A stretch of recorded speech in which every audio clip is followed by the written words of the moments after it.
Padahal dulu di kampung bangunnya Siang. Shock gitu ya. Shock Master, kaget tuh. Terus setelah dibangun kirain disuruh jalan biasa kan. Oh, tau-taunya disuruh lari, disuruh jungkir, yang telat. Kita harus berpikir sebagai mahasiswa juga harus berpikirnya cerdas ke depan. Siap. Karena sebagai mahasiswa itu kita tidak bisa melihat apa yang sekarang gitu kan. Tapi kita melihat apa yang dulu dan sekarang untuk ke depannya. Shut up and sit down.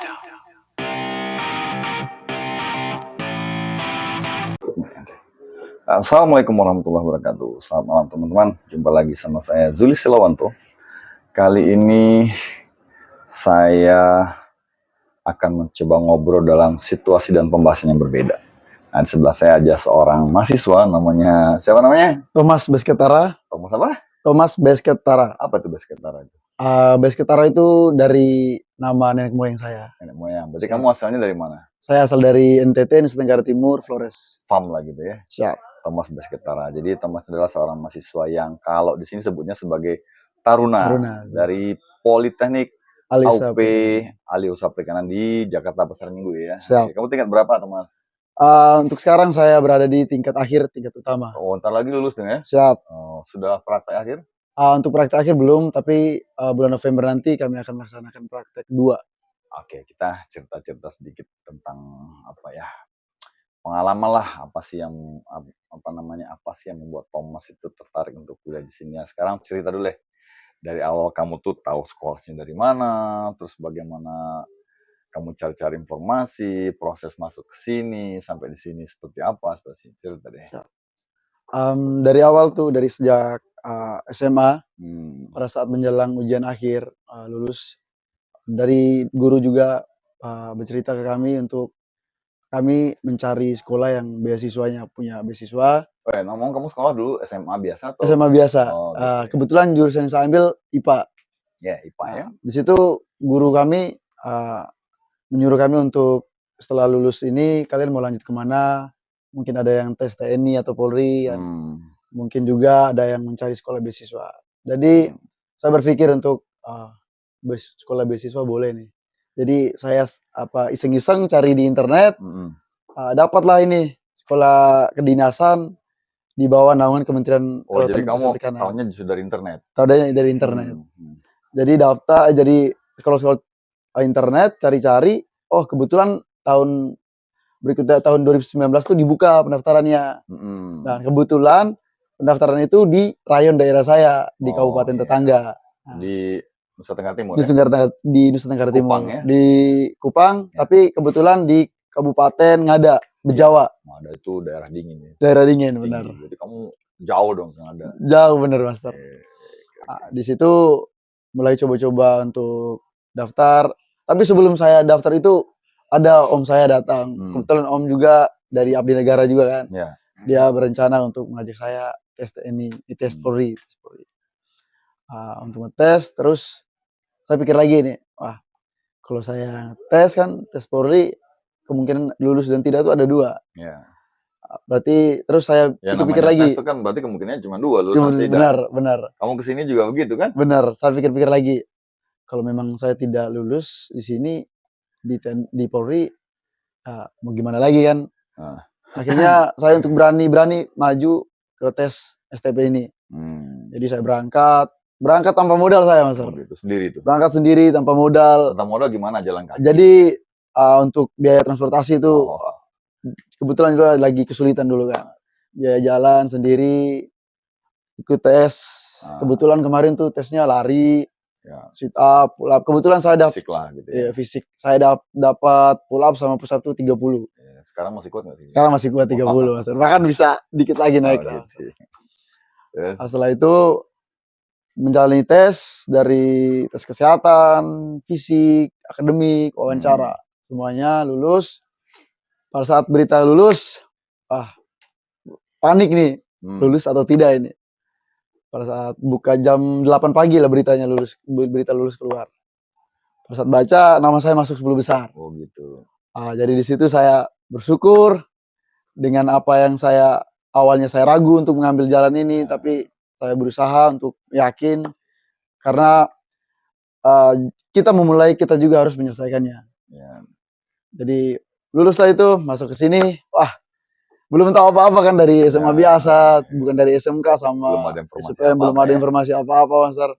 Jalan sendiri dari NTT ditemani kakak sampai sini, tinggal di rumah keluarga dulu, terus sebelum H-1 kami nginap di kos bareng sama teman-teman dari setiap daerah. Satu daerah lah. Ya, setiap daerah dari Intim. Intim itu apa tuh? Indonesia Timur. Intim. Intim.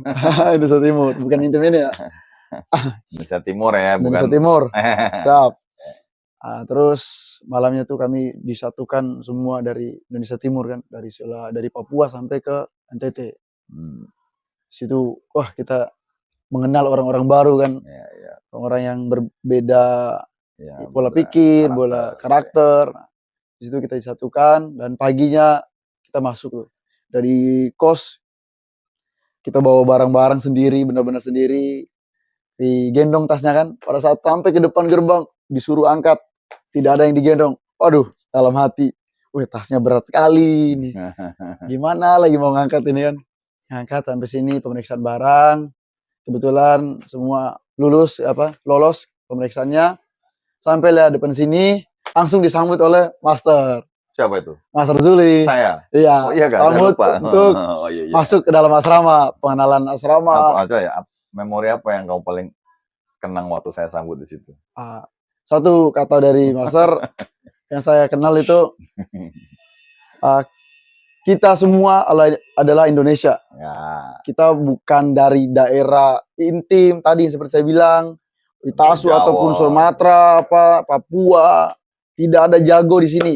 Ya. Semua kita sama. Saya yang paling jago. Semua kita sama. Kita adalah satu, yaitu Indonesia. Ya. Jadi tidak ada yang membeda-bedakan antara kita semua. Ya. Itu yang saya ingat dari kata-kata Master, dari pesan-pesan Master. Setelah itu kami disuruh bersujud untuk ya, mengucap syukur atas lulusnya kami, terus bisa sampai ke titik ini. Supaya ingat gitu susahnya. Gitu kan? Supaya ingat susahnya, masuk. Wah, pada saat tiranya Master ngitung 1, 2, 3, tiranya terbuka. Langsung disambut sama senior-senior tuh. Pakai drum band kan, tungtak-tungtak. Masuk. Senior-senior yang lain yang lihat saya teriak, ngapain kalian kesini? Pulang sana, pulang. Bahkan ada yang panggil kami, wah boyband, anggota boyband. Karena gundul-gundul kan, kami ditarik-tarik benar-benar di situ diuji mental kami ya. Sempat ada beberapa dari kami down mentalnya juga, termasuk saya. Nangis gitu ya. Sempat down juga, sempat nangis. Kebetulan saya datang itu sendiri, tanpa diantar orang tua. Momen yang paling sedih itu Master, ketika Master menyuruh untuk peluk orang tua kalian masing-masing. Nah di situ kita tidak tahu peluk siapa, kita cuma diam menangis sendiri di situ Master. Itu yang momen yang paling benar-benar sedih. Di depan sini, di depan dojo. Oke, kan kalau di sini kan ada program studi lah, jurusan lah. Kamu jurusannya apa sih? Untuk saya sendiri program studinya teknologi penangkapan ikan. Kalau dulu jurusan, sekarang program studi semua ya? Siap. Maksudnya teknologi penangkapan ikan. Nah, kamu kan dari SMA biasa, dari biologi lah gitu. Siap, Master. Kenapa bisa memilih ke teknologi penangkapan ikan gitu? Kamu cari informasinya dari mana? Terus kemudian, ini nih pilihan saya, kenapa bisa begitu? Kenapa nggak kayak mesin atau apa gitu, sumber daya? Gitu. Siap. Awal masuk kan, awal pendaftaran itu dibagi 3 jurusan yang kita pilih. Itu yang pertama tuh saya pilih teknologi ini, penangkapan ikan, kedua mesin, ketiga teknologi aquaculture. Jadi untuk teknologi penangkapan ikan ini saya tidak share di Google, Master. Saya tidak menggali lebih spesifik lagi. Karena saya cuman teknologi ini bagus, berarti menyangkut dengan alat-alat modern. Nah, saya langsung ambil di yang ada teknologinya, Master. Teknologi dah gitu. Teknologinya. Kebetulan akhirnya lulus di teknologi penangkapan ikan. Kan permesinan juga teknologi permesinan. Siap. Pengolahan juga teknologi pengolahan. Teknologi pengolahan. Tapi saya lebih tergiur ke teknologi penangkapan ikan. Pasti ini. Pasti ada dong itunya kan, intinya. Nah, kenapa? Nah, kalau sini itu gitu ya, bunyi-bunyi bel. Siap, bunyi-bunyi gitu bel. Ya. Oke. Kenapa sih? Pasti ada dong intinya. Saya pilih penangkapan ikan aja. Kan penangkapan ikannya ceritanya kalau buat orang awam tuh, ngapain jadi nelayan kan gitu. Siap, benar. Nah, Untuk penangkapan ikan sendiri sih lebih spesifiknya ke bekerja di kapal sih, Mas. gitu. Oh, jadi Siap. kamu tertarik bekerja di kapal. Bekerja di kapal. Iya, jadi di kapal jadi nelayan dong. Siap, nelayan tapi nelayan yang berijazah. Modern. Ya, nelayan jasa. Nelayan itu juga berjasa. Ada Siap. jasa SD, SMP, jadi nelayan. Siap. Nelayan Pokoknya yang modern ya. Nelayan modern, Modern. bersertifikat gitu Siap. ya. Oke, gitu kenapa kamu memilih teknologi? Penangkapan ikan. Oke, nah sekarang saya mau tanya nih. Kuis juga nih sekarang. Siap. Coba, ada berapa program studi di sini? Oke, di sini ada 5. Nah, apa itu? Teknologi penangkapan ikan, Nah, teknologi permesinan, perikanan, teknologi pengolahan hasil, nah, teknologi aquaculture, mm, teknologi pengolahan sumber daya. Oh, Hmm. 6 Master, cuma nah, 1. satu lagi. Sama PP, penyuluhan perikanan. Oh, ya, tadi bungsu ya. Siap. Iya, ada bungsu. Ada begitu. Oke. Nah, ini kan kalau di kampus Politeknik UP ini kan apa ya? Kalian tuh bukan didik seperti mahasiswa biasa gitu ya. Siap. Artinya kalau mahasiswa biasa kan dia cuma bisa datang dengan ya pakaian sesuka dia, Benar, Master. kemudian masuk kelas, belajar, kuliah, pulang ke kosan. Nah, kalau di sini kan kamu harus tinggal di asrama. Siap. Di asrama tuh tahu sendiri lah gimana didikannya harus disiplin, punya disiplin ya. Ada aturan-aturan yang mengikat ya, dari Siap. mulai bangun tidur sampai tidur lagi diikat. Siap. Nah, awal pertama kamu merasakan hal seperti itu, apa yang kamu rasakan coba? Kaget, Master. Kaget. Tiba-tiba kan kita tidur nih. Tidur nyenyak-nyenyak, enak-enak pulas karena capek dari siang kan ngangkat barang. Tiba-tiba setelah sholat subuh jam 5, jam setengah 5 lah, Master. Ya. Dilonceng, digubrak-gubrak kita. Jam setengah 5. Siap. Woi, bangun. Waduh, kaget nih, ini mau lari kemana coba, Master? Terus? Akhirnya bingung semua, Master. Wah, pada tabrak-tabrakan lari, ke depan. Didorong-dorong sama seniornya, woi cepat. Padahal dulu di kampung bangunnya Siang. Shock gitu ya. Shock, Master. Kaget tuh. Terus setelah dibangun kirain disuruh jalan biasa kan. Oh, tau-taunya disuruh lari, disuruh jungkir, yang telat. Oke, Thomas, sekarang kamu udah tingkat berapa? Siap. Sekarang saya sudah berada di 3 tempat. Prodi yang kamu pilih apa? Teknologi penangkapan ikan atau TPI. Apa itu teknologi penangkapan ikan? Teknologi apa sih spesifiknya tentang teknologi penangkapan ikan? Teknologi penangkapan ikan secara spesifik itu kita belajar tentang alat-alat tangkap yang sudah modern gitu. Yang dimana 70% kita menggunakan alat teknologi tersebut, 30% kita menggunakan tenaga kita. Gitu. Jadi lebih kalau nelayan kan masih menggunakan manual ya. Manual pakai tenaga sendiri. Satu kapal kecil bisa 20 orang. Bisa 20 orang bisa. Sekarang bisa difungsikan oleh cuma beberapa orang. Cuma beberapa orang. Oke, yang menarik dari dari teknologi pengolahan ikannya apa menurut? Penangkapan ikan. Ya. Yang menarik mungkin mata kuliahnya atau apa gitu. Yang menarik sih saya lebih suka ke mata kuliahnya, Mas. Itu sistem navigasi di atas kapal. Navigasi ya. Selain kita belajar tentang bahan-bahan atau alat-alat tangkap ikan, kita juga belajar tentang navigasi kapal. Cara membawa kapalnya gimana gitu. Kalau untuk sistem navigasi itu kebetulan kita kan punya kapal riset tuh, Meridian 02 sama Meridian 03. Ya. Nah, kebetulan kita punya kapal Meridian 03 yang terbaru kan, Mas. Iya. Tahu nggak kamu tuh di mana dibikinnya? Di Spanyol. Tahun berapa? Untuk tahunnya aduh Mas. Sedikit lupa sih, Mas. Itu saya di Spanyol tuh dibikin. Siap. Itu untuk sistem navigasi di kapal Meridian 03 itu sudah canggih, Mas. Sudah. Jadi Meridian 03 itu dibikin di galangan Asteleros Gondan. Itu di daerah mana namanya? Di Spanyol itu di daerah saya lupa daerahnya. Saya 1 bulan di sana aja. Nah, itu sistemnya udah modern semua itu sistem navigasinya di dalam. Yang paling saya suka itu sistem navigasi tentang radar. Radar. Kenapa kamu suka radar? Radar itu kita bisa mengetahui benda atau kapal yang berada di sekitar kita secara detail, dari nama sampai yang bawa kapalnya pun kita tahu, Mas. Berarti radar kamu sudah terlatih ya? Sudah terlatih. Jadi kamu bisa tahu nih cewek sebelah, oh ini gitu ya? Bisa, Mas, bisa. Kamu gamers bukan? Pemain game kan? Biasa anak-anak sekarang suka gamers di HP. Kalau untuk dibilang gamers sih bukan sih, Mas. Tapi main game. Karena biasanya kalau berkaitan dengan teknologi navigasi itu kan sekarang udah lebih ke ini ya, ke elektronik ya. Siap, elektronik. Main di layar, ada yang touch screen. Itu sebenarnya kalau orang-orang yang suka bermain games itu sangat menyukai itu. Siap, benar. Karena dia bisa bikin alur pelayaran, bikin kayak simulasi pelayaran melalui peralatan itu. Peralatan yang ada. Jadi kalau orang games tuh kan lebih gampang biasanya menguasai. Menguasai alat Iya, tersebut. betul. Benar. Oke Tom, Siap. ini sebentar lagi kamu praktek berarti kan ya? Siap, Praktek Mister. akhir ya? Apa Siap. namanya? Karya ilmiah praktek akhir, KIPA ya? Iya, KIPA. praktek Nah, akhir. rencananya kamu ngambil di mana nih? Saya rencananya mengambil di Sorong, Mister. Sorong. Kenapa Sorong? Itu kan Papua tuh lagi boleh dibilang dalam kondisi merah lah gitu. Kenapa Siap. kamu pilih Sorong? Karena di Sorong kan kita tahu sendiri gimana penghasilan dari lautnya tersebut. Ya bisa dibilang di Indonesia ya Sorong menghasilkan jumlah tangkapan ikan tuh sangat besar. Papua lah gitu ya? Papua lah bisa. Juga di Sorong tuh saya mengambil di Sorong karena alat tangkapnya itu yang saya sangat suka dan saya sangat ingin ketahui. Yaitu alat tangkap troll, Master. Kamu udah pernah di troll sebelumnya? Belum, Master. Nah, kenapa kau bisa suka?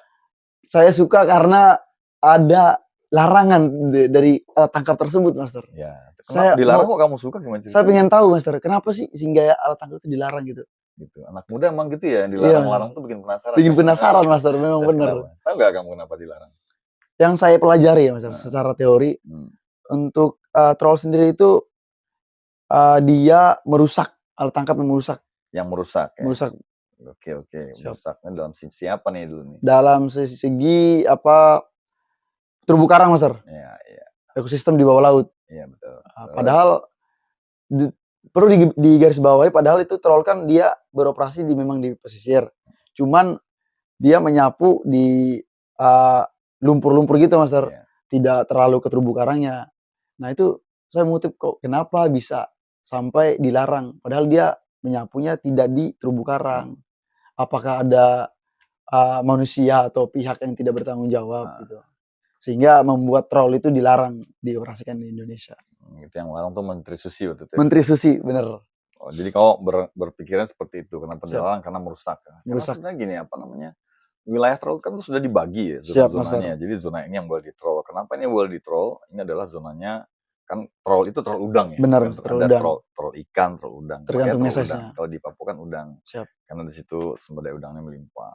Itu kan dia memang udah digatur wilayahnya. Karena udang tuh adanya di perairan yang dasarnya itu berlumpur dan berpasir. Siap. Jadi kombinasi antara pasir dan berlumpur. Dan itu bukan di terumbu karang. Benar. Mereka juga pasti nggak akan menangkap di terumbu karang. Karena kalau di terumbu karang kan resiko juga jaring robek segala macam kan, dan memang habitatnya bukan di terumbu karang kan. Saya rasa alasannya bukan karena merusak terumbu karang. Justru sebenarnya yang dirusak tuh mungkin ada juga sih yang merusak ekosistem bagi mereka nakal-nakal sedikitnya, nyangkut dikit. Benar. Tapi mungkin lebih ke ini kali ke kelestarian sumber daya. Benar. Karena kan dari tahun berapa ya, tahun 70-an sekian gitu, ketika troll diperbolehkan di daerah Papua sana itu kan setiap hari saya pernah di-troll. Benar. Wah, udah lama berarti udah masternya dari troll ini. Kapal itu seling kiri kanan itu berputar-putar di situ aja. Jadi kalau ada informasi udang banyak, mereka bisa puluhan kapal di situ. Jadi saya rasa bukan karena merusaknya, karena mungkin dampak perusakannya nggak sedikit karena zonanya sudah ada. Mungkin lebih ke pelestarian sumber daya karena setiap hari dikeruk hingga akhirnya perkembangan udang tuh menjadi lambat. Yang tadinya mungkin dulunya sekali troll tuh bisa mungkin sampai 10-20 ton. Benar. Mungkin sekarang cuma 3 ton, 5 ton karena mereka tidak berikan kesempatan untuk berkembang biak. Karena kalau di negara-negara maju itu ya, kalau kamu suka nonton TV nggak? Jarang pasti. Jarang, Mas. Jadi kalau di TV kabel tuh kalau saya suka nonton namanya National Geographic itu ada di situ. Kalau di negara maju itu penangkapan ikan tuh ada bulan-bulannya. Contoh misalnya, jangankan ikan-ikan seperti udang, tuna saja mereka ada bulan-bulannya. Gitu. Bulan ini boleh menangkap tuna, dari bulan ini sampai bulan ini, tanggalnya hari apa, jam berapa. Jadi ketika ditutup, jangan coba-coba lagi kamu nangkap. Bener, berarti ditangkap. Ya, termasuk lobster, termasuk udang. Jadi mungkin maksudnya Menteri Susi itu seperti itu, akan diatur supaya bulan apa ketika sumber daya itu dia ditangkap, harus kawin, kemudian membesarkan diri, kemudian bulan apa dia siap dipanen, terus membiarkan diri, kemudian dia juga berkembang biak kembali, itu ada bulan-bulannya. Jadi di bulan panen telah mulai boleh beroperasi. Benar. Mungkin saya rasa itu. Cuman karena mungkin faktor kepentingan di kita ini kan banyak ya. Benar, Mas. Politik, ekonomi, semua. Jadi Beragam, Pak. kebijakan-kebijakan seperti itu yang diambil oleh Menteri Susi, saya pikir bukan kebijakan yang gampang. Itu pasti banyak tantangan, terutama orang yang berada di lingkungan itu ya, di Benar, lingkaran, Mas. Di lingkaran. lingkaran itulah. Itu kan lingkaran uang sebenarnya. Lingkaran uang, benar. Ya kan? Perputaran di situ dalam situ. Karena saya pernah ada di situ. Siap. Jadi berapa ton udang, belum lagi ikannya. Ya. Mungkin itu, Thomas. Jadi kita harus berpikir sebagai mahasiswa juga harus berpikirnya cerdas ke depan. Siap. Karena sebagai mahasiswa itu kita tidak bisa melihat apa yang sekarang gitu kan. Tapi Siap. kita melihat apa yang dulu dan sekarang untuk kedepannya. Nah, apalagi kita kan kuliah perikanan, tentunya kita juga kamu memilih jurusan penangkapan ikan. Siap. Yang kamu pikirkan bukan cuma sekedar menangkap ikan. Menangkap ikan, kan? benar. Tapi cobalah berpikir bagaimana menangkap ikan itu bisa sepanjang masa. Tentunya ada masa-masa recovery. Benar, Nah, Master. siapa tahu nanti kamu jadi menteri. Amin, amin, amin, amin. Terus dipikirkan dan harus berani dipindahkan. Siap. Oke, Mas, kenangan kamu selama di sini apa yang paling berkesan? Kenangan yang paling berkesan itu, Master, ketika kita satu angkatan, Master, dari ujung timur sampai ke ujung barat Indonesia, ketika kita dikumpulin, Master, dikumpulin. Pada saat yang paling saya ingat itu pada saat yang kata-kata Master itu, yang pada saat penyambutan. Kita adalah Indonesia. Ya, kita adalah Indonesia. Jadi kita tuh tidak, kamu bukan dari timur, kamu bukan dari Sulawesi, bukan dari Sumatera, kamu bukan dari Jakarta. Kalian semua itu satu, kalian semua itu Indonesia. Tidak ada yang jago, kalian jago di luar. Tidak ada yang jago di sini. Benar, Master yang paling jago. Karena Master gurunya. Di sini tidak ada yang jago-jago. Karena kalian semua keluarga, kalian semua Indonesia. Di situ semua mulai berpikir, wah, bahwa apa yang dikatakan itu benar. Kalau kita tetap membawa karakter kita, mempertahankan karakter kita yang, wah, saya jago nih saya dari timur nih, saya jago. Itu bakalan kita tidak bisa bersatu lah. Tidak bisa menjadi Indonesia gitu. Ya, pada intinya kan manusia itu makhluk sosial ya. Benar, mereka Master. harus hidup, harus bersama-sama tuh bisa melanjutkan hidup. Nggak Benar, bisa sendiri ya. Sendiri macam itu nggak jadi, nggak mati dia. Siap. Jadi nggak bisa bersosialisasi, nggak bisa mencari rezeki, nggak bisa berbagi rezeki, ya mau jadi apa hidup. Iya, benar, Tapi Master. kan selama bersosialisasi itu kita kan kadang namanya Papua berkumpul dengan orang Jawa. Benar. Ya, ketika kita Papua ada di orang Jawa, ya kita menjadi orang Jawa. Benar. Gitu kan. Orang Jawa ketika menjadi di mayoritasnya Papua juga Menjadi orang Papua juga. Kadang dia, kenapa di sini kan disebut Indonesia kecil, karena kalian tuh kan pilihan, putra-putra pilihan dari seluruh Indonesia. Yang masuk sini itu ribuan. Benar, Master. Ribuan, tapi kalian yang terpilih cuma berapa ratus orang. Itu kan artinya perwakilan negara. Siap. Perwakilan Provinsi Indonesia. Ya, mewakili masing-masing kulturnya ada di sini. Rasanya juga nggak gampang kan. Benar, gitu. nggak Kamu orang gampang, timur datang ke Jakarta, kulturnya seperti ini. susah, Master. Kita Disamain dengan menyesuaikan orang Jawa, itu. mungkin ya. Susah, Master. Bisa ya? Kadang kita bicara itu, ya gimana ya? Iya. Tahu sendiri kan, dari timur kan perkembangannya lambat, Master. Kadang kita bicara diketawain sama teman-teman yang dari Jawa, dari ini. Kau bicara apa sih ya? Nah, gitulah. Tapi kan itu jadi kekayaan kan. Bener. Yang membuat kita selalu bahagia kan. Bener. Saling berbagi lah, Master. Iya, karena kalau menurut saya orang-orang timur itu adalah orang-orang yang bisa membawa kebahagiaan. Bener. Ya, orang-orang Sorong, orang-orang mana gitu, orang-orang yang sebenarnya mereka tuh kalau boleh dibilang itu orang yang gak pernah susah itu. Selalu bahagia. Selalu bahagia, bener. Hidupnya hari-hari ketawa, cerita, ketawa, gak ada duit juga ketawa. Ketawa, gitu, bener, ya kan? Beda sama orang Jawa, orang Sumatera, kalau nggak ada duit manyun. Stres. Susah dideketin, tapi kalau orang Timur itu ada nggak ada duit sama aja. Mereka, kalau buat saya kan bergaul dengan kalian orang Timur, Siap, ya, murid-murid orang Timur itu selalu membawa kebahagiaan gitu, karena nggak ada hari tanpa ketawa. Bener. Sesusah apapun tertawa. Pasti ada bercandanya gitu. Ya, jadi Indonesia selalu melengkapi sebenarnya. Ketika kamu ada di komunitas orang Jawa, kamu bisa membuat kebahagiaan orang Jawa. Bener. Begitu juga ketika orang Jawa di komunitas kamu, dia bisa ikut bahagia bersama kamu. Kan begitu. Siap. Ya kata Mas, Siap. next rencana setelah ini lulus, kamu jadi apa nih?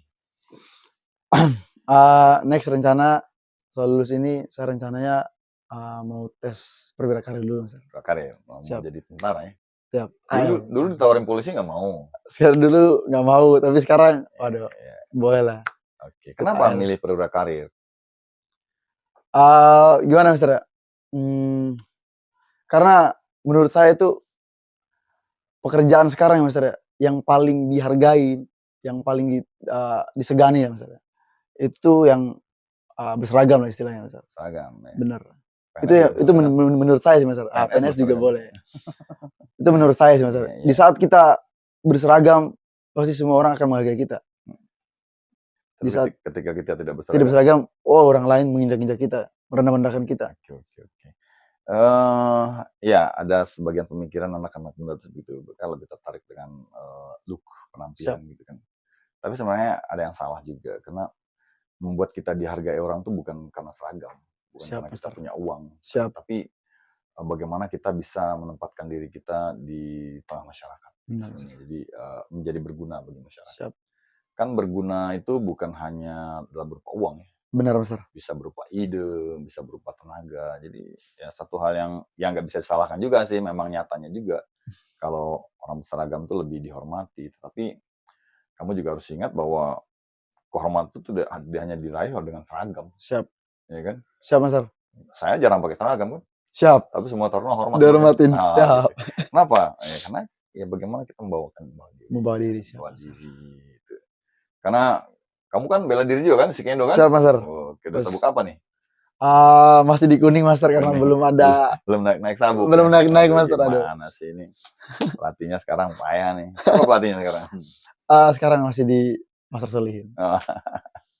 Ya udah, mudah-mudahan cepat naik sabuk. Jadi Amin. begini, kalau kita orang bela diri, belajar sabuk putih sampai sabuk hitam, bahkan mungkin sampai ilmu kanuragan gitu. Itu ilmu yang tertinggi itu sebenarnya bukan ilmu kesaktian kita. Jadi ilmu yang tertinggi itu adalah ilmu pembawaan diri gitu. Kamu belajar bela diri itu buat apa? Buat melatih karakter. Nah, ketika kamu matang, pembawaan diri kamu akan baik. Karakter kamu akan positif. Jadi kemanapun kamu akan jalan, orang akan segan. Benar Master. Nah, itu sebenarnya yang paling tinggi itu adalah ilmu rendah diri. Siap. Jadi semakin tinggi itu kan semakin rendah diri. Siap. Nah, itulah yang membuat orang kita dihormati sebenarnya. Siap. Gak boleh sombong. Ada saatnya kita marah ya, dengan alasan. Benar Master.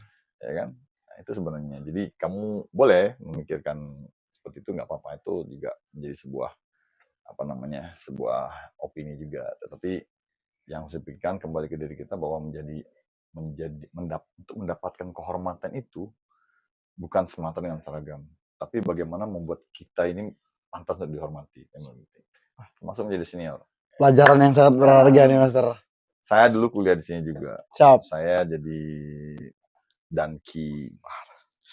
Saya jadi pembina di sini dan saya orang paling keras kalau dibilang.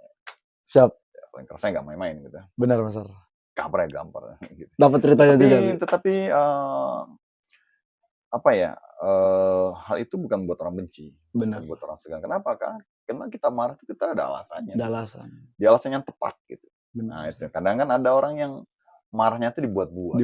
Cuma pengen dianggap jago, pengen dihormati dengan cara marah-marah. Sehingga marah-marahnya nggak ada alasan kan. Ya, masih ada sih orang kan. Ya kan banyak kan. Banyak Mas. Jadi akhirnya orang bukannya segan tapi malah dia lagi bener. Mendapat kehormatan meskipun kamu berseragam ya kan. Bener. Marah-marahnya pakai seragam tapi nggak dihormatin kan. Nggak dihargai. Iya itu. Jadi seperti itu. Itu kamu pahami itu. Perjalanan itu seperti itu. Karena manusia itu terlahir, salah satu kebutuhannya adalah kebutuhan untuk dihormati. Siap. Itu hak setiap individu untuk dihormati siapapun. Nah, cara mendapatkannya juga dengan harus cara terhormat. Gitu. Jangan mendapatkan kehormatan dengan cara tidak terhormat. Benar. Banyak contohnya, kasus yang baru terjadi. Siap. Seorang perwira polisi, ya kan? Iya. Yang begitu dihormati, akhirnya sekarang jadi apa? Nggak jadi apa-apa. Karena cara mendapatkan kehormatan bukan dengan cara yang terhormat. Terbongkar semua kasus-kasusnya, kan nggak ada yang pantas dihormati. Iya benar. Begitu teman. Siap. Terima kasih pelajaran Mada. Oke, jadi setelah ini kamu ikut berkarir. Rencananya mau kemana nih? Kepolisian. Pol Airut kan, kepolisian kan. Apakah mau ke angkatan laut atau darat, udara? Luar angkasa. Saya rencananya ke AIL, AIL Master. AIL ya, sesuai dengan jurusannya. Mau di kapal atau di pasukan biasa? Rencana sih mau coba di Kopaska. Pasukan khususnya Master. Wow, ya karena dari dulu tuh sering lihat video Kopaska tuh. Kamu kalau mau jadi Kopaska basicnya harus bagus. Kamu dipukul tadi aja sakit perutnya Siap. gimana? Harus kuat, Siap, Master. ya kan? Siap. Berenang bisa nggak? Siap, bisa, Master. Menyelam berapa jauh? Menyelam berapa jauh? Untuk menyelam kalau dulu ya waktu SD sih ya, SD SMP bisa sampai ya 5 meter lah. Maksudnya lembat dalamnya, Oh, dalamnya, jauhnya. jauhnya paling ya deket-deket aja dulu, Master. Nggak apa-apa. Jadi setiap orang tuh punya cita-cita ya. Siap. Jadi kita juga nggak bisa hidup itu hidup terlalu boleh bilang apa namanya, terlalu realistis gitu. Realistis. Misalnya, saya orang perikanan nih, saya nggak mau harus jadi perikanan. Ya nggak juga. Bener. Karena kan pendidikan itu batu lompatan ya. Iya, Jadi, benar, Master. ya kalau kamu bisa menerapkan ilmu kamu di dunia perikanan, rezeki kamu ada situ, alhamdulillah, syukur kan. Jadi ilmu kamu terpakai. Tapi kan nggak semua orang juga bisa mendapatkan seperti yang sama. Ya kan? Mungkin kamu ke tentara, yang lain mungkin ada yang kerja di bank. Ya kita nggak boleh remehkan juga. Siap. Karena memang mungkin jalan itu yang harus dia tempuh dulu kan. Mungkin setelah dia kerja di bank, mungkin dia akan kembali ke perikanan, membangun perikanan. Mungkin kamu setelah jadi tentara, punya tanah, bikin kolam-kolam, pelihara ikan, mungkin ternak ikan secara modern, mungkin punya kapal, kan siapa tahu kan. Amin. Jadi jangan terlalu idealis. Benar, Master. Karena kalau kita terlalu idealis, sekarang kita sulit. Terlalu terpaku gitu, Master. Idealis boleh, tetapi kita tidak boleh terpaku dalam satu kotak. Itu benar. Harus bisa keluar dari zona nyaman kita. Itu sih. Oke, Mas, pesan-pesan buat teman-teman kamu kuliah, terus adik-adik mungkin yang mau masuk atau yang baru masuk sekarang. Oke, pesannya dari saya, jangan pernah putus asa, jangan pernah putus semangat. Ya. Kamu berani memulai, berarti kamu harus berani menyelesaikannya. Wes, itu yang saya pegang. Kamu dapat itu dari mana tuh? Itu kuisnya kita nonton-nonton, Master, kutip. Ya. Jadi berani melangkah, berani tanggung risikonya. Ya. Gitu. Setiap tindakan itu ada risiko. Ada risiko. Setiap keputusan ada risiko. Benar. Setiap risiko ada pengorbanan. Benar. Ya kan? Oke, itu mental. Siap. Oke, terus pesan buat adik-adik lah. Pesan buat adik-adik, tetap semangat dalam belajar, jangan pernah merasa gagal. Ya. Karena perjuanganmu masih jauh di depan. Masih banyak lagi rintangan yang harus kamu perjuangin. Jangan pernah, saya sudah di titik ini, titik nyaman saya. Ya. Jangan. Kamu harus keluar dari zona nyamanmu. Oke? Semangat. Buat teman-teman yang mau praktek. Untuk buat teman-teman saya angkatan 55, semoga prakteknya dilancarkan. Amin. Semoga kita semua masuk dengan jumlah 411. Banyak ya? Banyak, Master. Dan semoga nanti di bulan Agustus tahun depan, rencananya wisuda kita harus keluar dengan angka dan jumlah tersebut. Dan semoga setelah kita lulus, kita mendapatkan pekerjaan. Yang halal pastinya. Halal dong, maksudnya jadi perampok. Siap. Jangan jadi koruptor juga ya. Bener. Jangan jadi yang di sebelah. Oke, ini kan cerita wisuda nih. Apa sih yang menarik dari kamu dari wisuda STP ini? Untuk menarik wisuda STP misalnya. Yang paling menarik lah. Yang paling menarik. Yang paling menarik sih ya cewek datang, Mas. Aduh. Apa lagi? Tapi yang orang tua datang bisa datang. Terus juga ya kita bisa gimana, Mas? 4 tahun kita di sini. Gitu. Kita ditempa, kita dididik, dilatih untuk menjadi seorang diinjak-injak, dibanting-banting. Kita dilatih untuk menjadi seorang laki-laki, seorang perempuan juga kan. Jadi laki-laki nih. Benar, Mas. Besok kita tes pagi ya. Benar, siap. Laki-laki yang disiplin, gagah, bisa ya yang di rumahnya awalnya kita tidak tahu apa-apa tentang mencuci. Jadi tahu nyuci. Okay. Itu adalah sebuah. Jadi kamu udah merasa menjadi laki-laki gagah. Merasa menjadi laki-laki gagah. Tidak punya pacar juga buat apa? Pacarnya nanti, Master. Oke. Demikian tadi obrolan saya dengan anak ganteng banget ini, Thomas dari Nusa Tenggara ya. Nusa Tenggara Timur, NTT, Kupang, ya kan. Someday mungkin saya akan ke Kupang. Tunggu saya di Kupang. Sebentar lagi lah mungkin saya akan. Kita main ke Labuan Bajo, Master. Oh, Labuan Bajo. Pulau Komodo. Master udah pernah ke Pulau Komodo? Pulau Komodo. Masa Komodo main ke Pulau Komodo? Hai. Ya nanti kita main ke sana. Tergantung Thomas sih kalau diundang kita. Siap, Master. Ada tiket kita jalan kan? Gas. Ya, ngajak doang nggak ada tiketnya percuma. Siap. Oke, terima kasih Thomas obrolannya. Tos dulu. Siap, Mas Sar. Oke, semangat ya. Siap, Mas Sar. Terima kasih, Mas Sar. Semangat sama-sama ya. Buat adik-adik yang di sana, kalau Thomas tadi bilang jangan putus asa, semangat. Kalau dari saya, jangan semangat, tetap menyerah. Siap.